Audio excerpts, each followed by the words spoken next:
Phil, pourtant, le savait. Lui, qui en était à ses 13 années à l'orphelinat, savait exactement ce que pouvait signifier une telle disparition. La pièce d'en bas. Il avait entendu des histoires, des chuchotements dans les couloirs sombres, et avait même vu des enfants disparaître sans laisser de traces. Les souvenirs des visages effrayés et des cris étouffés restaient gravés dans sa mémoire. Il savait que Tali avait probablement été emmenée pour quelque chose de sinistre. « Anna », murmura Phil un soir, alors qu'il se retrouvait seul dans un coin de la cour. « Je pense que Tali est dans la pièce d'en bas. Je ne voulais pas t'inquiéter plus tôt, mais j'ai entendu des choses, des rumeurs sur ce qui se passe là-bas. » Anna sentit une vague de terreur l'envahir. Qu'est-ce qu'on peut faire? Phil regarda autour de lui pour s'assurer que personne ne les écoutait. Il faut être prudent. Si nous commençons à poser des questions, nous risquons de disparaître nous aussi. Mais je crois que nous devons trouver un moyen d'accéder à cette pièce et découvrir la vérité. Anna hocha la tête, déterminée. Pour Tali. Les jours suivants, Anna et Phil commencèrent à élaborer un plan. Ils observaient les religieuses, cherchant à comprendre leur routine et à repérer des failles dans leur surveillance. Chaque soir, ils se retrouvaient pour échanger des informations et affiner leur stratégie. L'atmosphère au pensionnat devenait de plus en plus oppressante. Les autres enfants semblaient ressentir la tension croissante, et le silence pesant ne faisait qu'amplifier les craintes d'Anna. Mais malgré la peur, elle savait qu'elle ne pouvait pas abandonner Tali. Finalement, une nuit, Anna et Phil décidèrent de passer à l'action. Profitant de l'obscurité et du silence, ils se glissèrent hors de leur lit et se dirigèrent vers le sous-sol, là où se trouvait la mystérieuse pièce d'en bas. Le cœur battant à tout rompre, Anna serra la main de Phil, puis ils descendirent les escaliers sombres, prêts à affronter ce qui les attendait. Leur courage et leur amitié étaient leur seule arme contre les secrets sinistres de l'orphelinat. Anna savait que, quoi qu'il arrive, elle devait découvrir la vérité et sauver Tali. Ensemble, ils espéraient de pouvoir percer le mystère de la pièce d'en bas et mettre fin aux terreurs qui hantaient l'internat. Le sous-sol était plongé dans une obscurité oppressante, seulement éclairé par la faible lueur d'une lampe à huile accrochée à un mur. Les murs de pierre suintaient d'humidité, et l'air était lourd, empreint d'une odeur de moisissure et de quelque chose de plus sinistre. Anna et Phil avancèrent prudemment, chaque pas résonnant dans le silence de la nuit. Soudain, ils entendirent un bruit sourd, comme un gémissement étouffé. Phil échangea un regard inquiet avec Anna avant de continuer à avancer, leurs mains toujours entrelacées pour se donner du courage. Ils atteignirent une porte massive en bois, couverte de vieilles chaînes et de verrous rouillés. Le bruit venait de l'autre côté. Phil sortit une petite pince qu'il avait volée dans l'atelier de l'orphelinat et commença à s'attaquer aux chaînes. Le temps semblait s'étirer indéfiniment alors qu'ils travaillaient en silence, leurs oreilles aux aguets du moindre bruit de pas venant des étages supérieurs. Enfin, les chaînes tombèrent au sol dans un bruit métallique sourd. Phil ouvrit lentement la porte et ils furent accueillis par une vision terrifiante. La pièce était éclairée par quelques bougies vacillantes et des ombres dansaient sur les murs recouverts de symboles étranges. Au centre de la pièce, Tali était attachée à une chaise, des larmes coulant sur ses joues pâles. Autour d'elle, un cercle de religieuses, y compris sœur Mathilde, récitait des prières d'une voix monotone et sinistre. Les yeux fermés, elle semblait absorbée par un rituel obscur. Anna étouffa un cri en découvrant les autres enfants disparus du manoir, assis en rang serré contre les murs. Leurs regards étaient vides, leurs lèvres murmurant les prières imposées par les religieuses, comme des automates privés de volonté. Leurs visages, autrefois familiers, étaient maintenant marqués par une expression de soumission totale, le résultat d'une docilité forcée par des méthodes cruelles. Phil, à côté d'elle, devint livide. Son regard parcourut les visages, et il reconnut, horrifié, plusieurs de ses anciens camarades de dortoir. « Georges » murmura-t-il, les larmes aux yeux. Georges, qui avait disparu il y a des mois, se trouvait là, le regard fixe, psalmodiant les prières comme un robot. il n'était plus que l'ombre de lui-même. Puis Phil aperçut Syrah, la petite fille toujours joyeuse qui avait été emmenée sans explication. Maintenant, elle était assise, immobile, murmurant les mêmes prières, son sourire éclatant remplacé par une expression vide et désespérée. Ses longs cheveux noirs, autrefois si soignés, étaient maintenant en désordre, témoignant de l'horreur qu'elle avait endurée. Kofi, le garçon à l'esprit vif et à la réplique facile, était là aussi. Phil se rappela comment ils avaient partagé des histoires et ri ensemble dans les rares moments de liberté. Maintenant, Kofi semblait brisé, son esprit autrefois alerte réduit à suivre mécaniquement les ordres des religieuses. Phil serra les poings, une rage impuissante bouillonnant en lui. « Ils ont fait ça à tous ceux qui se sont opposés à elle », murmura-t-il à Anna. « Ils les ont transformés en coquilles vides. » Anna sentit sa détermination se renforcer. Elle serra la main de Tali, puis jeta un regard à Phil. « On doit sortir d'ici », murmura-t-elle. « On ne peut pas laisser Tali finir comme ça. » Anna ne pouvait détourner les yeux de Tali, au centre du rituel. Les religieuses chantaient en plus fort, leur voix résonnant dans la pièce comme un écho macabre.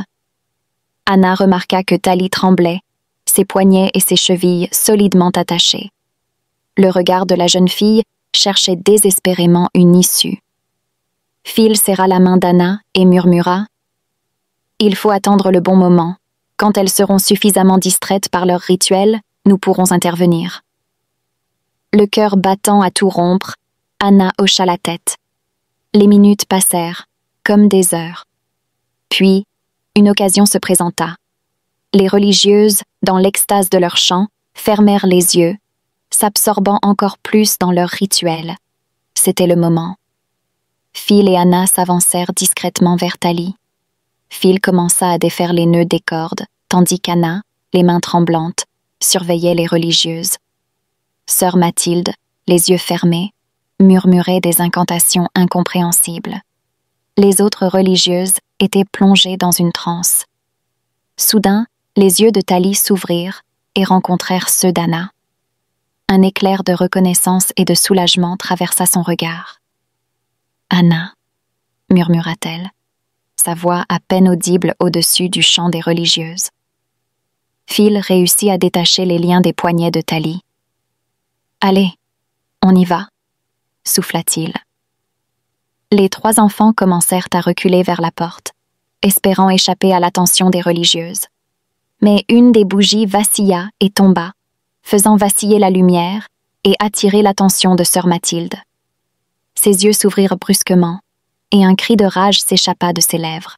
« Attrapez-les » hurla-t-elle, ses yeux brûlants de fureur. Anna, Phil et Tali se précipitèrent hors de la pièce, les religieuses à leur trousse. Ils dévalèrent les escaliers et se faufilèrent dans les couloirs sombres, leur cœur battant à tout rompre. Les cris des religieuses résonnaient derrière eux, se rapprochant dangereusement. Anna jeta un coup d'œil rapide derrière elle. Les silhouettes menaçantes des religieuses étaient de plus en plus proches. « Vite, par ici !» chuchota-t-elle, entraînant ses amis dans un couloir latéral à peine éclairé. Ils coururent à perdre haleine, chaque pas résonnant comme un coup de tambour dans le silence oppressant de l'orphelinat.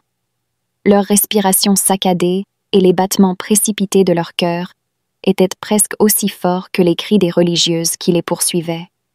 Phil, prenant les devants, les guida à travers un dédale de couloirs qu'ils connaissaient bien. « Par ici, il y a une sortie de secours », murmura-t-il, ouvrant une porte dérobée. Ils se glissèrent à l'intérieur et fermèrent la porte derrière eux, retenant leur souffle. Ils se retrouvèrent dans une pièce obscure, à peine éclairée par la lueur filtrant à travers une petite fenêtre poussiéreuse. Anna sentit une bouffée d'espoir en voyant une échelle menant à un vasistas au plafond. « Là-haut, on peut sortir par le toit », dit-elle, désignant l'échelle. Phil hocha la tête et aida Tali à grimper la première. « Vas-y, Tali, on te suit. » Tali, tremblante mais déterminée, se hissa sur l'échelle, suivie par Anna et Phil. Ils atteignirent le toit plat de l'orphelinat, où un vent froid les accueillit. Les cris des religieuses étaient toujours audibles, mais légèrement étouffée par la distance et les murs épais. « On doit descendre par l'autre côté, » dit Phil, montrant une gouttière robuste qui longeait le bâtiment. Un par un, ils descendirent à la gouttière, leurs mains crispées sur le métal froid. Une fois au sol, ils se mirent à courir à travers la cour arrière, se dirigeant vers la forêt sombre qui entourait l'orphelinat. La lune, haute dans le ciel, leur offrait juste assez de lumière pour voir où ils allaient. Ils pénétrèrent dans la forêt, se faufilant entre les arbres, leurs pas amortis par le tapis de feuilles mortes. Les bruits de la poursuite diminuaient peu à peu, mais ils savaient qu'ils devaient continuer à avancer. Ils ne s'arrêtèrent que lorsqu'ils furent sûrs d'être en sécurité, à l'abri des regards et des mains cruelles de sœur Mathilde et des autres religieuses. Haletants, épuisés, mais libres, ils se regardèrent avec un mélange de soulagement et d'incrédulité. Ils se cachèrent dans un bosquet dense, leur respiration se synchronisant avec les bruits nocturnes de la forêt. Anna, Tali et Phil s'agenouillèrent derrière les buissons, observant avec anxiété les lueurs des lampes des religieuses qui s'étendaient dans la forêt sombre. Les cris autoritaires de sœur Mathilde résonnaient encore, ordonnant de retrouver les enfants disparus. Les trois amis se blottirent ensemble, tentant de calmer leurs cœurs affolés. « Il faut qu'on reste silencieux, » murmura Phil. « Elles ne doivent pas nous trouver. » Anna passa un bras réconfortant autour de Tali, qui tremblait de peur et de fatigue. « On va s'en sortir, Tali, je te le promets. » Les minutes s'écoulèrent lentement, chaque craquement de branches ou bruissement de feuilles leur donnant des frissons. Les lampes des religieuses balayaient la forêt, les éclairs de lumière perçant l'obscurité et rapprochant le danger. Sœur Mathilde passait tout près, sa silhouette sévère se découpant dans la lumière pâle de la lune. « Je sais qu'ils sont ici quelque part, » gronda sœur Mathilde, sa voix glaciale résonnant dans la nuit. « Ils ne peuvent pas être loin, cherchez partout. » Phil pressa doucement l'épaule d'Anna. « On doit bouger. On ne peut pas rester ici éternellement. Si elle nous trouve, on est perdu. » Ils se mirent à ramper silencieusement, prenant soin de rester dans l'ombre des arbres. Leurs mouvements étaient lents et calculés, chaque pas mesuré pour éviter de faire du bruit. Leur cœur battait à tout rompre, mais ils continuaient à avancer, déterminés à échapper aux griffes des religieuses. Après ce qui sembla une éternité, ils parvinrent à s'éloigner suffisamment pour ne plus voir les lueurs des lampes. Ils se redressèrent, toujours sur leur garde, et continuèrent à marcher, guidés par l'instinct de survie. Ils trouvèrent finalement un petit ruisseau et décidèrent de suivre son cours, espérant que l'eau brouillerait leurs traces. La forêt dense les enveloppait, offrant une protection naturelle contre leurs poursuivants. Ils marchèrent pendant ce qui leur sembla des heures, les pieds trempés et les muscles endoloris, mais l'adrénaline les poussait à continuer. Le murmure apaisant de l'eau les guidait, et peu à peu, l'angoisse de la poursuite se dissipa. Ils finirent par apercevoir une clairière à travers les arbres. En s'approchant, ils découvrirent un chalet en bois niché au milieu de la forêt. Leurs cœurs bondirent d'espoir. Ils s'approchèrent, prudemment, leurs sens aux aguets pour tout signe de danger.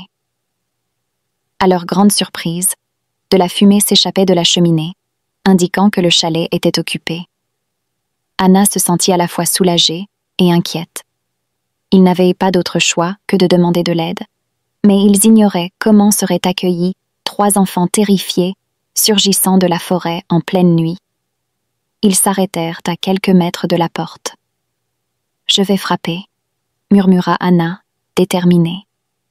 Elle s'avança et tapa doucement à la porte en bois, ses doigts tremblant légèrement. Après quelques instants, la porte s'ouvrit, révélant un couple d'une trentaine d'années.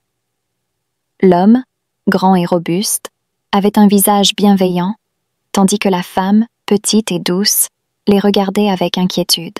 « Bon sang, mais qu'est-ce que vous faites ici, enfant ?» demanda l'homme, sa voix grave résonnant dans la nuit. « Nous avons besoin d'aide, » répondit Anna, la voix tremblante. Nous avons fui un endroit terrible. Les religieuses, elles sont cruelles. S'il vous plaît, aidez-nous. La femme s'approcha, son visage exprimant une profonde compassion. Entrez, entrez vite. Vous devez être gelés et affamés. Elle ouvrit la porte en grand et fit signe aux enfants d'entrer. Ils pénétrèrent dans le chalet, accueillis par la chaleur réconfortante du feu de cheminée. Le couple les installa sur un canapé moelleux, leur offrant des couvertures et des tasses de chocolat chaud. Anna, Phil et Tally, réconfortés par la gentillesse de Marc et Julie, commencèrent à raconter leur histoire. Anna expliqua les cruautés subies à l'orphelinat, la disparition de Tally, la découverte terrifiante de la pièce d'en bas et leur fuite désespérée à travers la forêt. Marc, déterminé, contacta immédiatement la police. La police est en route. Ils vont venir vous chercher et s'occuper des religieuses. Tout va bien se passer maintenant, dit-il. Les enfants, épuisés mais soulagés, se blottirent sous les couvertures. Pour la première fois depuis longtemps, ils se sentaient en sécurité. Le feu crépitait doucement dans la cheminée et la présence rassurante de Marc et Julie apaisa leurs esprits tourmentés. Alors que les premiers rayons du soleil perçaient à travers les arbres, les sirènes de la police se firent entendre au loin. Le cauchemar touchait à sa fin, et un nouvel espoir naissait pour Anna, Tally et Phil. Ensemble, ils avaient trouvé la force de résister et de survivre, et maintenant, ils allaient enfin pouvoir rêver d'un avenir meilleur. Ce jour-là fut un ballet macabre où chaque parent se ruait pour récupérer son enfant. Les cris de joie et les pleurs de soulagement résonnaient à travers la cour de l'internat alors que les policiers conduisaient les enfants à leur famille. Anna, Tally et Phil observaient la scène, leur cœur rempli d'émotions contradictoires. Ils étaient heureux de voir les autres enfants retrouver leur famille, mais une pointe de tristesse les envahissait, car ils savaient qu'ils devraient encore attendre de retrouver leur propre foyer. Contactée par téléphone, Mary, la gentille gouvernante, se pressa aussitôt sur la route pour l'internat. Quand Mary arriva, ses yeux s'emplirent de larmes en voyant Anna, Tally et Phil. Elle les serra fort dans ses bras, ses sanglots se mêlant aux leurs. « Oh, mes chers enfants, je suis tellement soulagée de vous voir sains et saufs, » murmura-t-elle, les embrassant chacun sur le front. Chaque enfant avait retrouvé sa famille. Akin et Lola, les parents d'Anna, avaient annulé leur voyage d'affaires pour être auprès de leur fille. Ils apprirent ainsi à chérir chaque moment passé avec elle et à faire passer son bien-être avant leurs différentes occupations. Mary, Tally et Phil restèrent ensemble un peu plus longtemps, attendant que les arrangements soient faits pour leur retour à la maison. Mary veilla sur eux, les entourant de tout l'amour et la protection dont ils avaient besoin. Finalement, les familles de Tally et Phil furent également retrouvées. Les retrouvailles furent pleines de larmes de joie et de promesses de ne jamais laisser leurs enfants revenir dans un endroit si terrible. Leçon à tirer de cette histoire. La responsabilité parentale. Akin et Lola ont compris l'importance de leur présence dans la vie de leur fille. Les parents doivent être les premiers éducateurs et protecteurs de leurs enfants, veillant à leur bien-être et à leur développement. Cette histoire montre que confier ses enfants à d'autres sans vigilance peut entraîner des situations dangereuses et traumatisantes. Courage et détermination. Anna, Tally et Phil ont montré un courage incroyable en affrontant leur peur pour échapper à une situation dangereuse. Leur détermination à se protéger et à protéger leurs amis est une leçon de bravoure pour nous tous. Cette histoire nous rappelle que même dans les moments les plus sombres, il y a toujours de l'espoir. Avec courage, amitié et amour, nous pouvons surmonter les épreuves et trouver la lumière au bout du tunnel. Surtout, elle nous enseigne l'importance pour les parents d'être activement impliqués dans l'éducation et la vie de leurs enfants, en leur offrant l'amour, la sécurité et les valeurs nécessaires pour grandir en toute sérénité.